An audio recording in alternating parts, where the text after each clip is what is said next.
If I could have your attention, please. At this time, we're going to begin the services here in our chapel for Mr. Ellie Kaplan.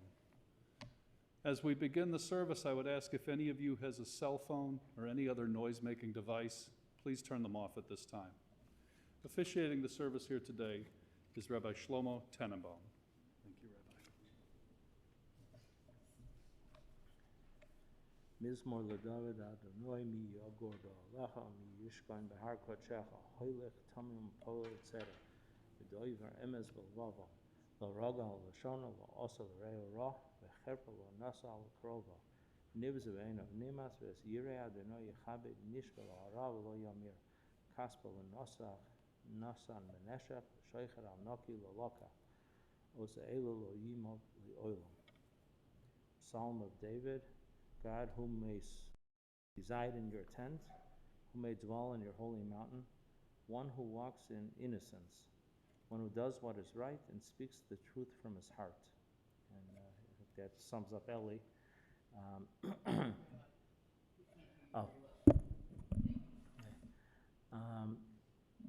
One who does not cast disgrace upon on those close to him, a person who is honest. The doer of these shall not falter forever.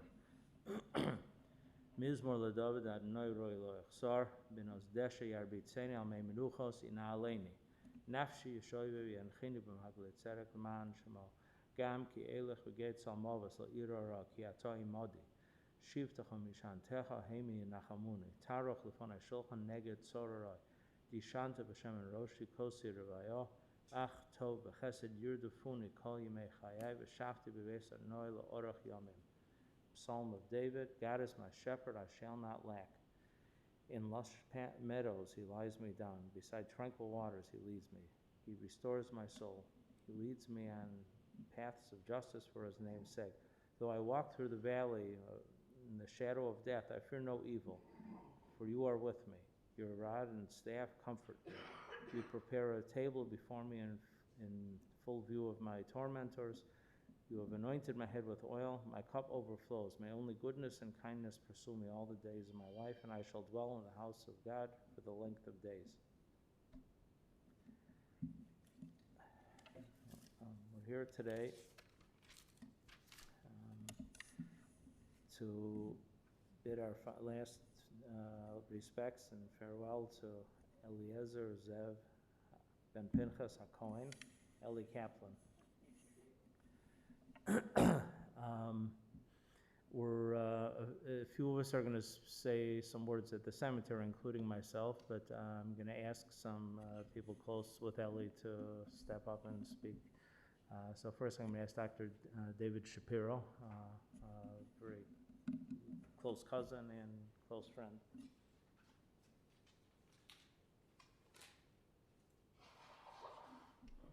I don't know if I'm breaking a rule, but I can't talk with the mask on. Sorry.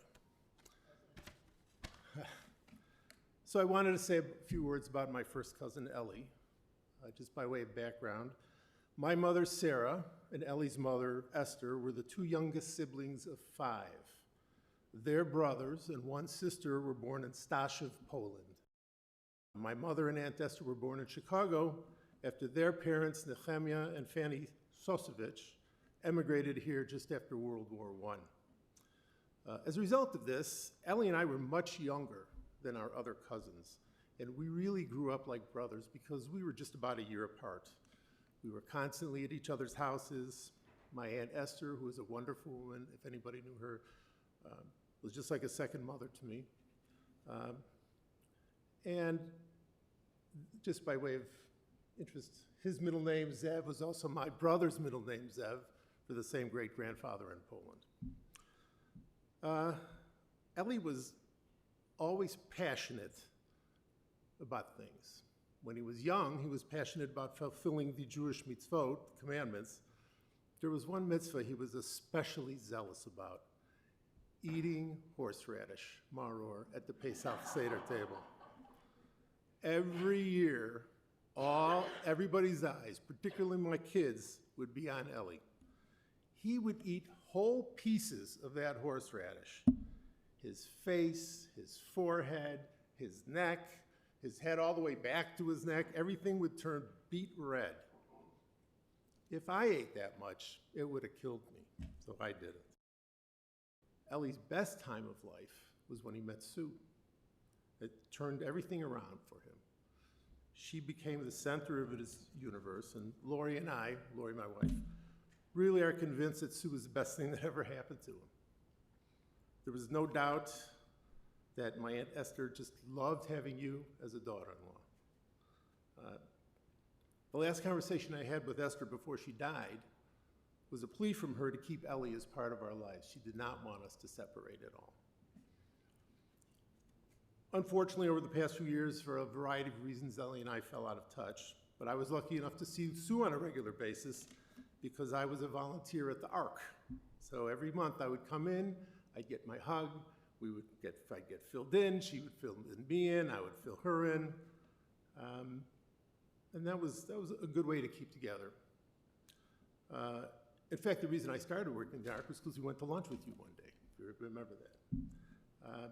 During these past several months, these very tough 3 months that happened, Sue was an incredibly strong advocate. She learned lots of medical jargon. You could have been a first-year medical resident when you were sending me emails with updates on his blood pressure, his PO2, his carbon dioxide, his CPAP settings, how he was doing on the ventilator weaning. You were very good about that. She also faced Ellie's declining health with realism and acceptance. She was always realistic about what was happening. They had a beautiful love affair, and it's clear that Sue understood Ellie in a way that nobody else did. She loved him and accepted him for who he was. May his memory be for a blessing.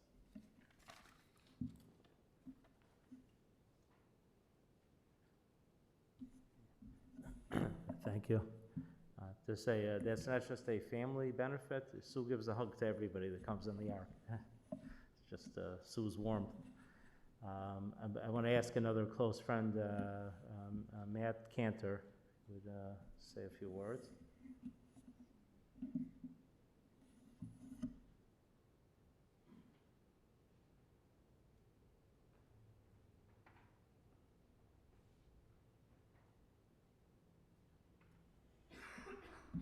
Thank you, Rabbi. Actually, I'll put my glasses on so I can see all the people who are here, who are connected with Ellie. We each have our, I just wanted to see, I'm gonna take my glasses off, but just looking around for a moment. I'm sure everyone could speak. I appreciate our opportunity to speak for a moment, as I have my own unique connection with Ellie, and maybe something could be said about our unique connection, which basically, and mostly, but not exclusively by any means, was through music. So on behalf of all musicians, say thank you, Ellie, for your music. I first, as far as I can tell, I first met Ellie at the wedding with the privilege of being in the band. So I was reminded of that later. And then Mio Dea, who knew what would happen after that? And then we got together, and the privilege of being in a band with him, not the usual kind of music. I'm here to celebrate quirkiness and individuality. Ellie had it in bucket loads. That's true, truism, but it really came through. And you learn about a person through what they like and what they do. Oh, I didn't bring my phone. No. So I had a definition. So he would have these different influences, musical influences. I never heard of Brandwine and others. And he was fond, you'll recognize this, of an artist by the name of Captain Beefheart. Yeah, a smile, other reactions. So I was always curious what that person was. You're playing with somebody, you want to get to know their music, the style, especially as you are developing songs. Great music was developed in your attic, in your upper level there. So only recently, well, last night, I looked up Captain Beefheart, and it said he was experimental and avant-garde. And I'm sorry, I had a definition on my phone. Avant-garde is you are off the beaten track, radical. The word unorthodox was used as well. In both definition of experimental music and avant-garde, unorthodox, okay. and just going for what you want to go for, even though, and especially when it's off the beaten track, if it's who you really are. I'm here to celebrate that and to thank Ellie for reminding me of that. You should invest your time and hang around and make friends with, and perhaps even love, somebody who celebrates your differences, not wants to normalize you. Ellie brought out that wonderful embracing of expression. Remember we played the Skokie Theater? I didn't plan to. I brought a menorah. It was Hanukkah. I was going to light the menorah at the concert. But the rule was you can't have flame inside the theater. So there I was playing with the band, and I put the menorah on my head, trying to play with it, and it worked for a while. That's the kind of thing Ellie brought out in me.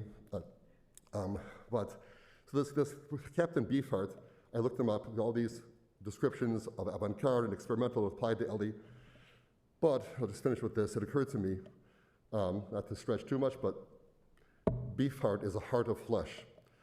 We say in one of the prophets, Ezekiel, I think, is the Haftorah for Para.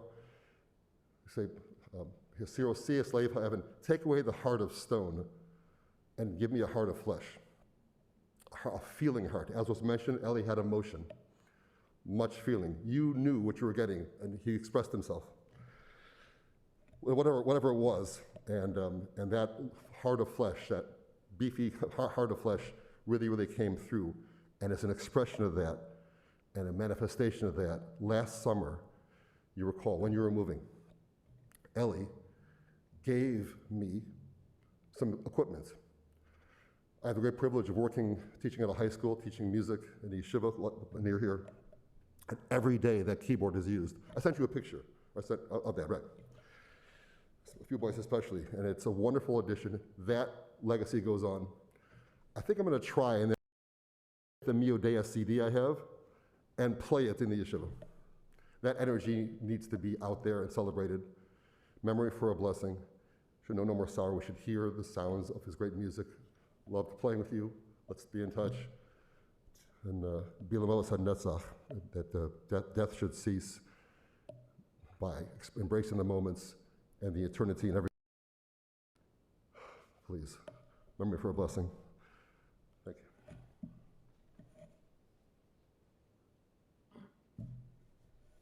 Thank you very much. It just brought an interesting memory as Matt was speaking. The first time I ever played in public anywhere, I was a guitar at the time. I was in a band with Matt. We were in the yeshiva together, and we played in an Ark Hanukkah party in 1974, 1975. And many years later, I would play with Ellie once in the Ark. So it's kind of interesting, the circle of music in our lives. We're gonna. Let's see. I have a number of notes here of people. Maybe we'll do some of this more at the cemetery, and so we'll have a little shorter service here, and then the cemetery will. I'm always nervous to be on schedule with the cemetery because we have to we're working on their schedule a little bit. So, if there's anybody here anybody else that wanted to share a word or two, or else I think we'll continue over in the cemetery.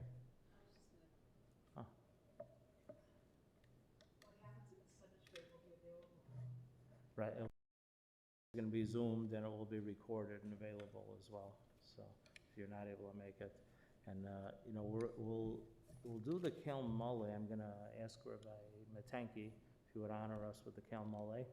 The Kel Mole prayer. I'm going to ask Rabbi Matanki to honor us with that, and then we'll say Kaddish. Just I think we'll have a minyan at the cemetery, but just in case, I want to hop a Kaddish here.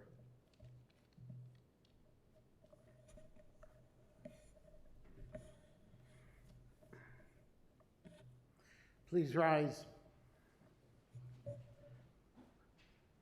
אל מלא רחמים שוכן במרומים, המצהם מנוחה נכונה על כנפי השכינה, במעלות קדושים וטהורים, כזוהר רקיע מזהירים, את נשמת אליעזר זאב בן פנחס הכהן, שהלך לעולמו, בעבור שאנו נודרים צדקה בעד הזכרת נשמתו, בגן עדן תהא מנוחתו. לכן בעל הרחמים יסתירהו בסתר כנפיו לעולמים, ויצרור בצרור החיים את נשמתו. אדוני הוא נחלתו, וינוח על משכבו בשלום, ונאמר Amen.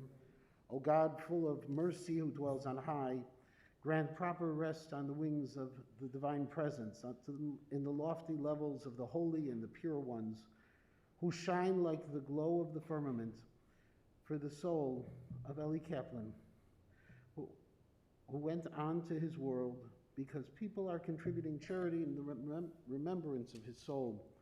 May his resting place be in the Garden of Eden, and therefore may the Master of Mercy shelter him in the shelter of his wings for eternity, and may he bind his soul in the bond of life. God is his heritage, and may he repose in peace on his resting place. And once again, let us say Amen.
This concludes the service here in our chapel.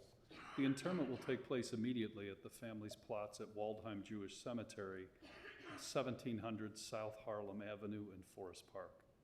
For those of you driving in procession to the cemetery, the procession will be forming in our parking lot. Please make sure you have an orange funeral safety sticker. That sticker should be placed in the front passenger side of your windshield. We would also ask that you please have your bright headlights and flashing hazard lights on at all times. For an additional measure of safety, our staff will be placing magnetic flags on the tops of the vehicles throughout the procession. As we drive in procession today, please drive as close as safety permits to the vehicle in front of you at all times. We want to avoid having any large spaces or large gaps in the procession, particularly as we pass through the intersections. For those of you in attendance today, I want to make sure to bring to your attention, the family has asked that memorial contributions in Ellie's name be made to the Ark. That information's on the inside of the funeral service folder you should have received. If you did not receive one, they are available as you depart. For those of you watching online, we want to thank you for attending and let you know that that information is on the website that you are currently on right now.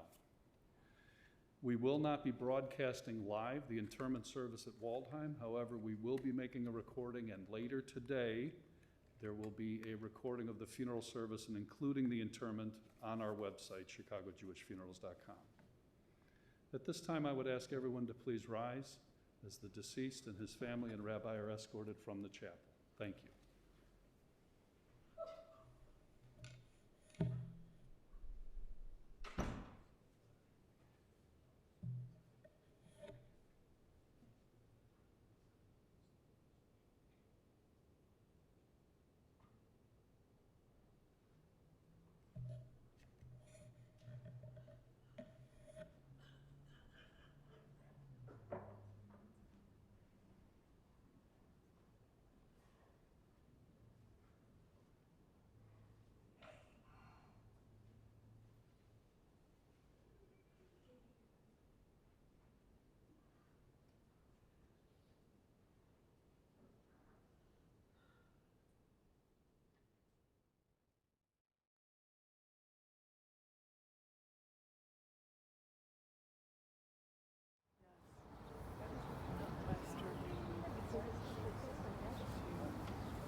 Going to begin the interment service at this time. If any of you may have used your cell phones while en route, please turn them off at this time. Thank you.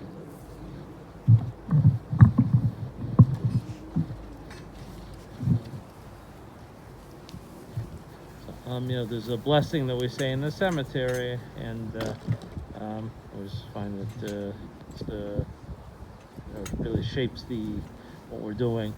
So I'll say it in Hebrew and then English. Baruch atah Adonai Eloheinu melech haolam asher yotzar eschem badin v'zon v'chilto eschem badin v'hemis eschem badin v'yodea mispar kulchem badin v'osa l'hachiyoschem l'kaim eschem badin Baruch atah Adonai mechayim mesim.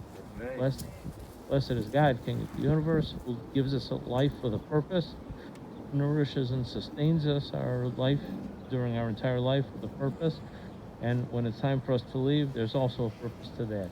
God knows the sum total.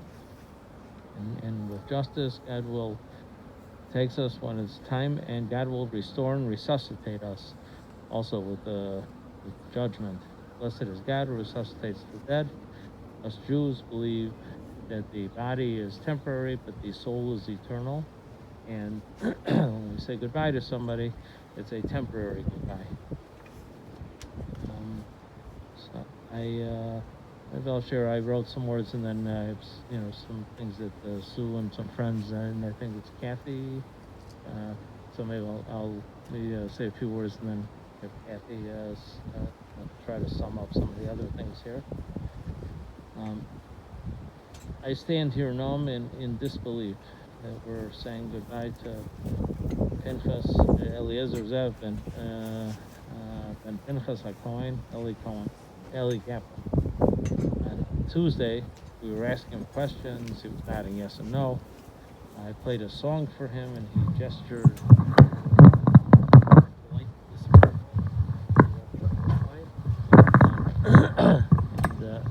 The paraphrased pasuk verse Keli Keli lama azavtoni. God, how did you forsake me? But say Eli Eli lama azavtoni. How could you leave us, and how could you leave your beloved Sue? Hashem decided it was time, although none of us were ready for it.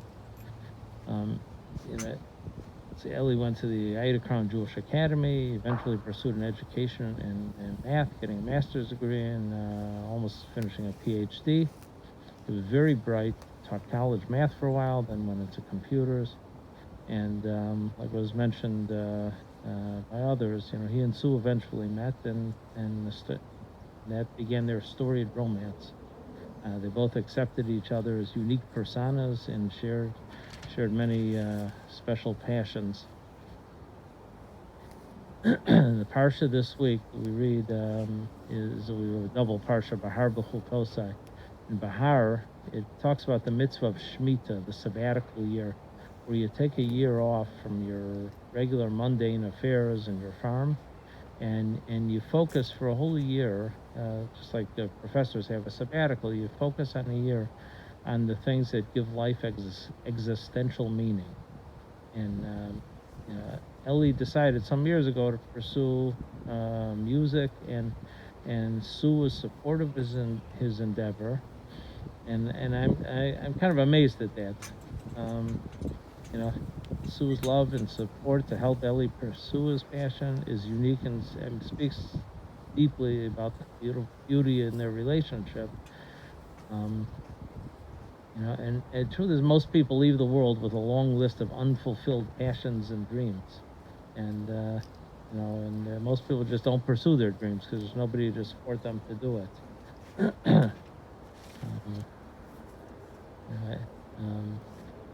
Ellie leaves us. At least he gave it his best shot, and he had that opportunity, and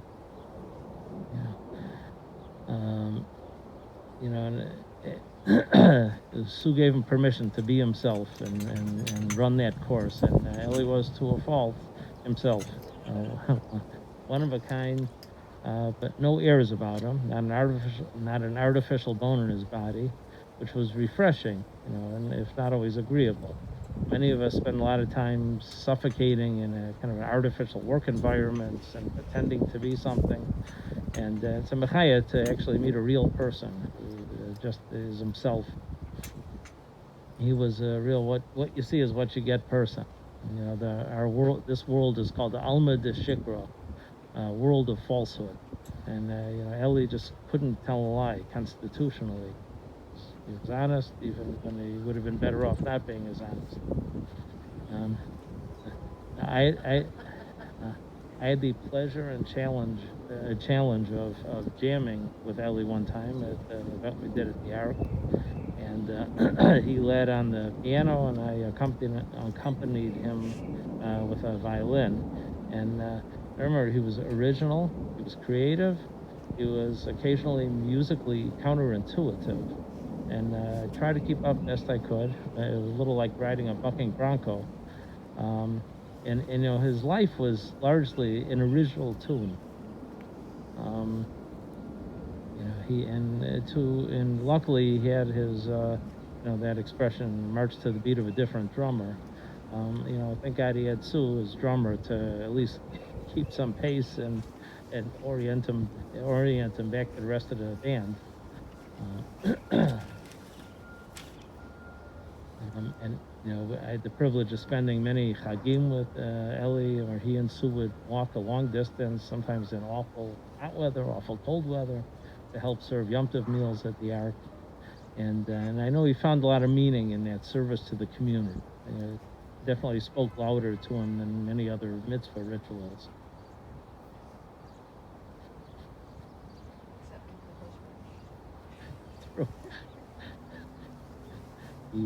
He was very proud of Sue's work for, you know, for the community, and whether it was her prior shul jobs, and especially in the Ark, where her warm greeting and kind smile is the first impression you get when you walk in the door.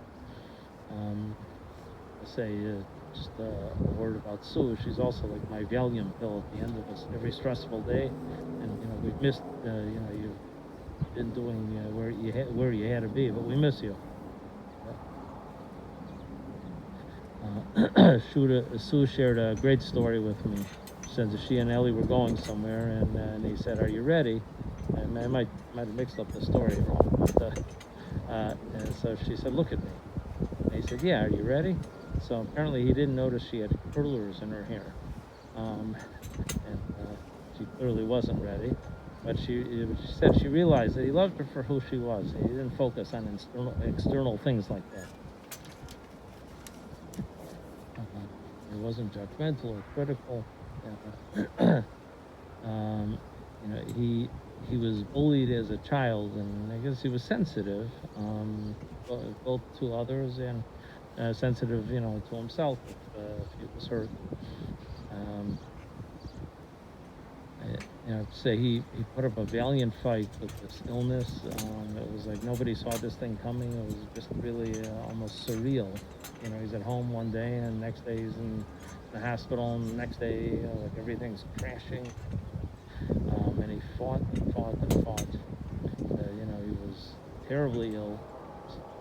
He was subject to every poke and prod imaginable. He had pretty severe pain and suffering, and held on. On Tuesday, when I visited, I said, "Ellie, you got to keep fighting both for yourself," and he kind of looked at me dismissively, and I said, "And you got to fight for Sue. She needs you." And then he nodded his head.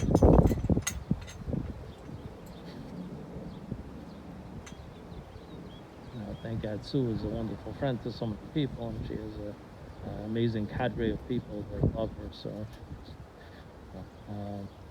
she has some other words to read, but I wrote just this before I got her words. I'm very appreciative of all the support she's gotten throughout this ordeal. People have called her, constantly going above and beyond. You know, particularly notable are her partner in crime, Deb, Dr. Shapiro, and his wife, both for the, you know, all the help and the, you know, just helping her guide her through the medical complexities. Or you know, getting people other. So, you know, the second parsha we read is Parshas Kosa, which is really a list of blessings and curses that a person can experience. The Hebrew word for curse, it's klal. Most people know the Hebrew word for a blessing, it's bracha. And the word klal, curse, is connected to the word kal, means loose. And the word bracha is connected to the word lahavrich, which is to combine something like a hybrid. And it really speaks to the being lonely and disconnected from God and from others is the ultimate curse, and the ultimate blessing is just to be joined with God and together with other people. 26 years ago, two souls were alone, joined forces, had 26 beautiful years together. And Ellie left this world just really knowing you, loved and cherished. May nafsho tzara tzara hayim, so the soul should be bound up in everlasting bond of life. Kathy wants to share some words tonight. She gave me some things also. I'm 6 feet away from everybody, right? So I wrote something, and I'm going to do a combination of reading it and also just talking, if that's okay. Ellie was a good and loyal friend to me for more than 30 years. And we met when I was a relatively new convert, and he was in West Rogers Park. We were living in West Rogers Park.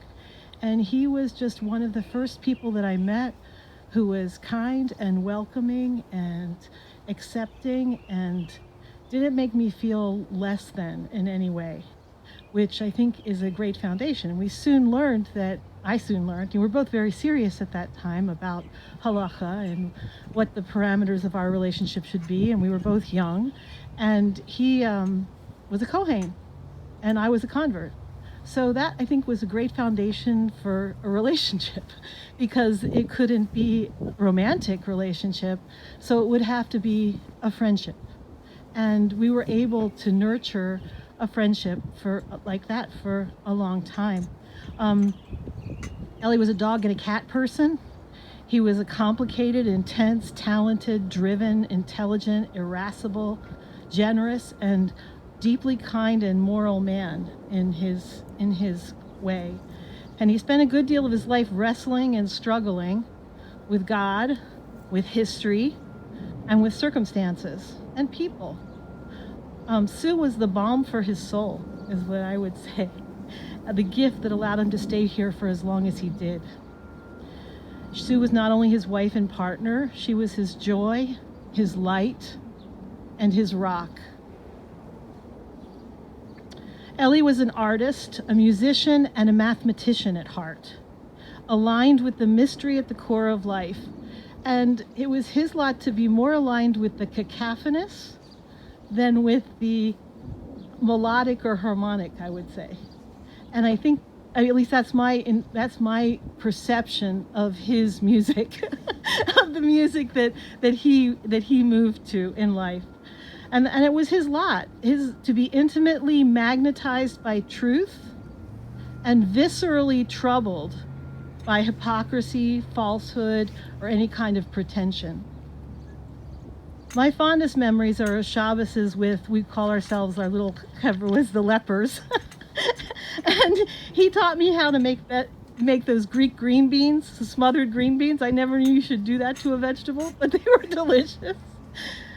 So I cherished time spent learning Torah. I was his havrusa for a number of years when I was drifting, and that was like one of my main connections to Yiddishkeit at that time. I was the best man at Ellie and Sue's wedding before gender bending was a thing, okay? Because I was kind of his best friend at that time. And Sue says, and she's reminded me like a few times since yesterday, that when Ellie started being serious about Sue, or really knew he liked her, he sent her to me. He brought me to, right, he brought, well, you want to say what it was? Okay, so he brought her to me, and basically to vouch for him, right? To say, this is a good guy, and you should give him a chance. Yeah. And she did. And so What else? His band played at a benefit concert one of my nonprofits hosted, even though, as I said, I didn't understand or vibe to his music at all. But I really respected his avant-garde, as Matt said, his avant-garde experimental spirit. He was willing to receive Mitzi, who is my puppy. Ellie and Sue were both, when I couldn't care for anymore. I remember laughter and communion around the absurd, and so many pseudo-philosophical arguments on Facebook Messenger. I'm sure other people have had that experience with Ellie, of debating on Facebook Messenger about things that were connected to the meaning of life. Ellie's the person I called. I think this says something about him. He was the person that I called when I was stranded by my own fit of pique on the highway about 15 miles from home. I'd been in the car with my husband and we got in an argument and I was like, let me out. I hadn't been thinking, I was young at that time. I hadn't been thinking of, oh, now what do I do? I'm on the side of a highway. Who do I call to come rescue me? And Ellie was the person I called. Why did I call Ellie? Because I knew that he would not be judgmental, that he would come, that he wouldn't give me a hard time, and that he understood the kind of emotional struggles that I was caught in the middle of. So he was a good friend. And he was supportive of his friends when they weren't at their best. And I think that that's the measure of a good friend. It's easy to be there when someone's easy to be with, but when someone's suffering or struggling or just out of sorts, how do you be compassionate? How do you try to understand where the problem is? How do you help talk them down when they're on their own spiral? And I think Ellie and I did that for each other at certain times in life. So I'm beyond grateful to have known and to have loved him, perhaps only Kohanim and converts can. I'd say. Now that he has joined the oneness, I pray that he has found the peace and the power that eluded him in this life. In my imagination, and this is really true, I can hear his spirit joyful and amazed, liberated and giddy, like I imagine when Steve Jobs transitioned. Wow, wow, wow, And what I wish I could have communicated to him during this last stretch, which I didn't ever imagine that he wouldn't come out of. I don't know why, but I just didn't ever think that would end like this. And what I wish I had said to him was, Ellie, I'm beyond grateful for our friendship. Underneath the static, the noise, there is only love. May his memory be for our blessing.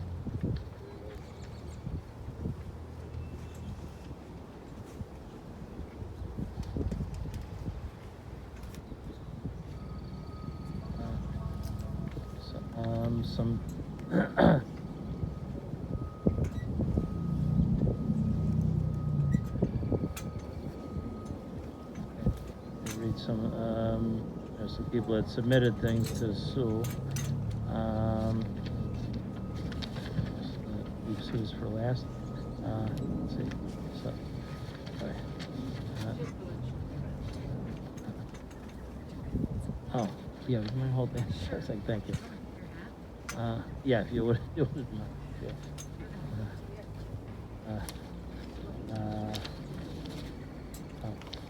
Oh, here's, okay, Jim Lewin's the last one. So I'll start with Jim Lewin. Okay. How well I remember first meeting Ellie at a young Israel. He was a curmudgeon that drew me to him. When he met his soulmate, Sue, he was transformed. He became one of the most positive people I knew. I valued his friendship for many years. We wrote Purim spiels together in the early 90s, and that was fun. I didn't feel able to keep up with him on Facebook, but I recall a conversation he and I had at a kosher restaurant in Chicago about 6 years ago.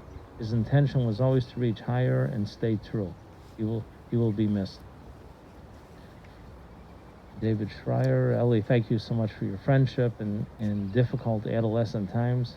I wish we remained in touch throughout our adult years. Be at rest. Sharon Harris, Ellie was a brilliant man, extremely smart, interesting, and complex, and he had such a good heart. He was the coin at our son David's Pidyon Ben. Oh, it's funny. We talked about, yeah, we talked about that in the hospital on Tuesday. As you know, Mike, may his memory be blessed, was his very close friend since his very young days and loved him. Me too. Hopefully they'll be together again. Sue, you were the best thing that ever happened to him. I pray that Ellie finds peace and goodness and light. Baruch Dayan HaEmet. Monica Brochin, my best memories of both you and Ellie revolve around food, which is, I think, common in all Jewish memories. The care you placed in ensuring everything was nut and tomato free for David, and when I had surgery, you guys were marvelous, making sure my family was well cared for. Carol Harris, when Ellie helped serve at the holiday meal, lunches at the Ark, you never knew how much help he really was. He was there everywhere, doing whatever he was asked to do. We were always glad to have him volunteer. Yeah, I remember he always did the thankless jobs that nobody wanted to do. Like the junk at the end of the meal. Yeah, yeah.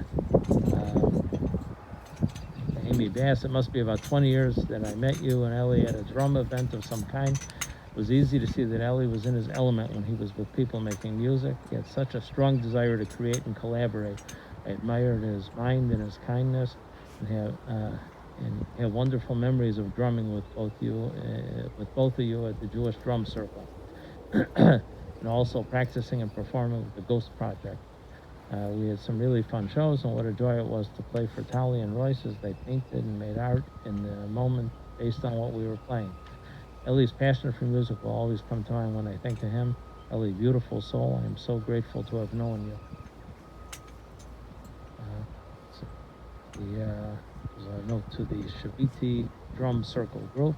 With great sadness, we have lost one of our longtime drummers in our drum circle, Ellie Kaplan, who passed away last night.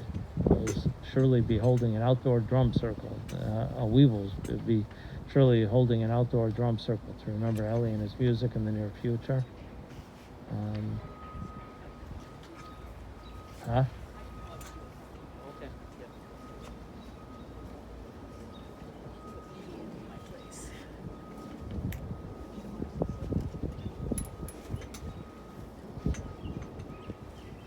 Dina Azula Goldberg wrote, to sum up Ellie in one word would be to say that he was a mensch. Ellie may not have been as refined or polished as some in our community, but his penchant for unbridled honesty let you know exactly where you stood when you were with him. My favorite thing about Ellie was his moral compass, his heart made out of gold. Rabbi Hillel Hazaken said, I said it wrong, huh? All right. Said when to explain all of the Torah while standing on one foot. What is hateful to you, do not do to your fellow. This is the whole Torah, the rest is commentary. Now go and learn. That golden rule, which is the whole of the Torah, was what Ellie lived by. So many times we saw Ellie perform the mitzvah of warning people of unknown dangers, following the commandment of Lifnei Ivir Lo. Everybody help? Yes. Before a blind person, you shall not allow a stumbling block to be placed. There was a case of a kiddush at a shul where guests who came did not know about the undisclosed allergen. Ellie knew their children had severe life-threatening allergies and had actually almost died from previous exposure to the allergen in question. Ellie went out of his way to warn the family of the danger when he saw that no one else was doing that. So it had nothing to do with the hosts or the food. It was to save a life and not to stand idly by. That was the kind of person Ellie was. An old friend, Wendy Caden, wrote, I first met Ellie in a sukkah. I was new to the Orthodox community, and he quietly welcomed me from across the table, or maybe he was sending a signal to his wife, who was sitting next to me. At the time, I was going from shul to shul looking for the right spot for me. From the very beginning, I felt comfortable around Ellie and Sue, so I chose Young Israel and followed them there. I spent many beautiful Shabbat lunches with Ellie and Sue, learning so much tradition from the prayers Ellie chanted and the singing of Shabbos songs, always while holding hands with Sue, and just enjoying the love and devotion he and Sue shared always. Yours was a fabulous home to visit. It was filled with love, food, animals, and plants. What more could you want? Ellie accepted me into his life, a fellow Lincolnwooder, albeit grudgingly, I believe, realizing soon enough that I was a good listener, that I appreciated his life approach, and that we had some similarities. When I think of Ellie, I think of his music room, his keyboards, his guitar, his drums, how he would motion me in for a visit, offer a comfortable chair to sit on, and begin playing his latest compositions for me. He made me feel as if he enjoyed hearing my thoughts and viewpoints. Ah, what a friend. Ellie was a unique character, one that I'll never forget. Rest in peace, Ellie. You know I'll be sending up some smoke signals to let you know all is okay down here, and I'll forever be there for Sue. Give my regards to Hashem. With much love and deep sorrow, I bid you farewell. This is for Shlomo. Shall I?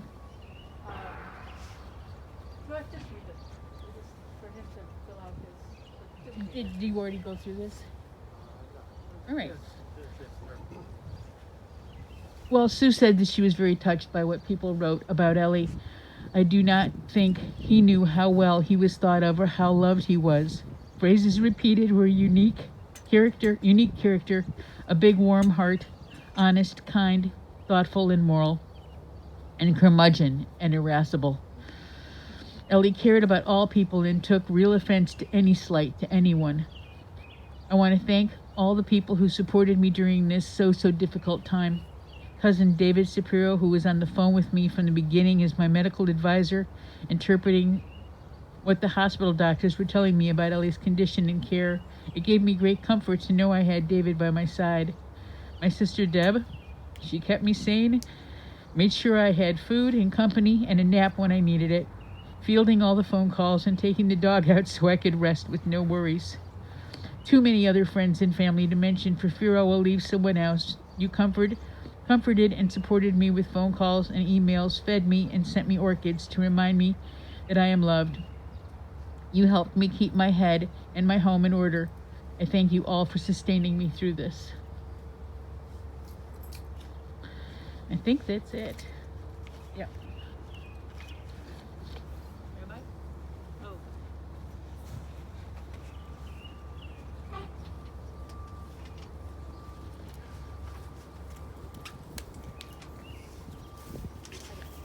One of the reasons they moved it, they put up here so they told the deceased can hear what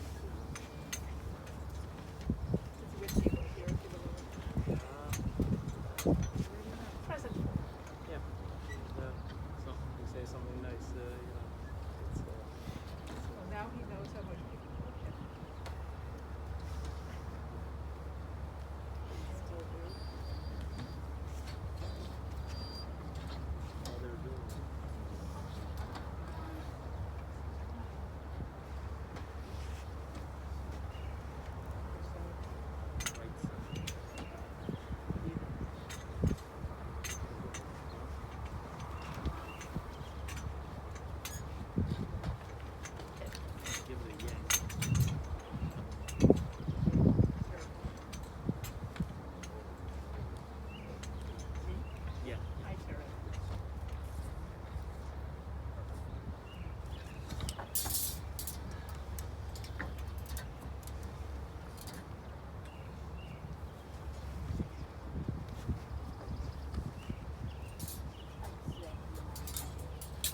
understand both sides of it. I can see why you see that, and I can see why they want to have something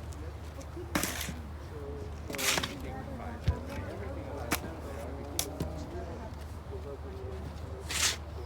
everything.